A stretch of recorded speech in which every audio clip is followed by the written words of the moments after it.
to the church, but can be applicable to our parenting. So the first thing I'd like to share to you is you need to maintain the practice of daily Bible reading, discussions, and prayer. Christianity is about godly discipline. I'd like to read to you Psalm 78, verses 5 to 8 at this time. It says, "For he established a testimony in Jacob, and appointed a law in Israel, which he commanded our fathers, that they should teach them to their children, that the generation to come might know, even the children yet to be born, that they may arise and tell them to their children, that they should put their confidence in God and not forget the works of God, but keep his commandments, and not be like their fathers, a stubborn and rebellious generation, a generation that did not prepare its heart, and whose spirit was not faithful to God."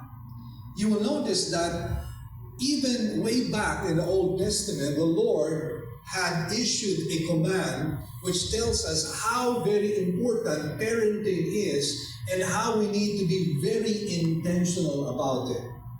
And what is foremost and most important, I would say, in our parenting is that they be able to know, our children be able to know who God is and what his commandments are. Because in doing so, we are really introducing God to them, the concept of God. And as I mentioned to you, children absorb very quickly. And that is why children, if you bring them from one place to another, they will quickly learn. For example, if they were living in the United States and all of a sudden they migrate in the United Kingdom from an American accent, all of a sudden they will have a British accent. It's so easy for them to switch because they're like sponges. And that is why in the formative stage of the minds of our children, it is very important to be able to instill the Bible into them as early as 2 or 3 years old.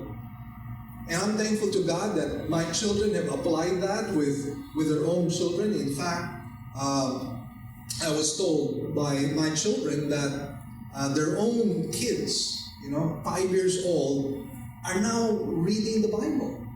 Of course, it's a children's Bible, but that's fine. The important thing is that God be introduced to them. You do not want them growing up and not knowing that God exists, not knowing that God is the Creator, not knowing that God is Almighty, not knowing that God is a Savior, not knowing that God is a deliverer, not knowing that God is a provider, not knowing that God is a healer. We want to be able to introduce that to our children. I'm not saying do it in a classroom type of setting wherein they're all sitting down and they have their legs crossed like this and they're taking down notes as you're lecturing them. Of course, you can't expect that. You and I know that children have a very short attention span. But what we can do is share to them nuggets, spiritual nuggets. In other words, don't give them a 3-point sermon.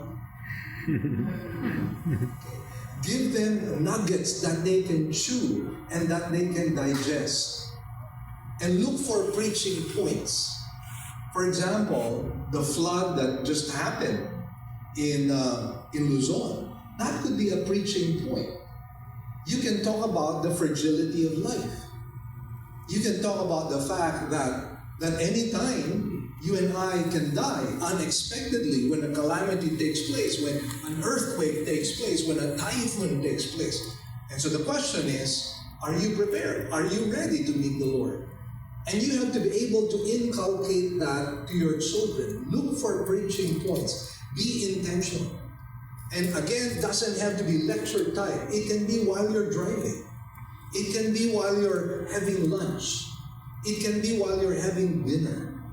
The important thing is that you be able to share those nuggets of truth to them. Because again, They are hearing so many voices, and the voices in the world are coming out very loud and very clear. And that is why if you don't teach them, they will not know whether they should be called sir or mom. That's good. Okay? And you want them to know.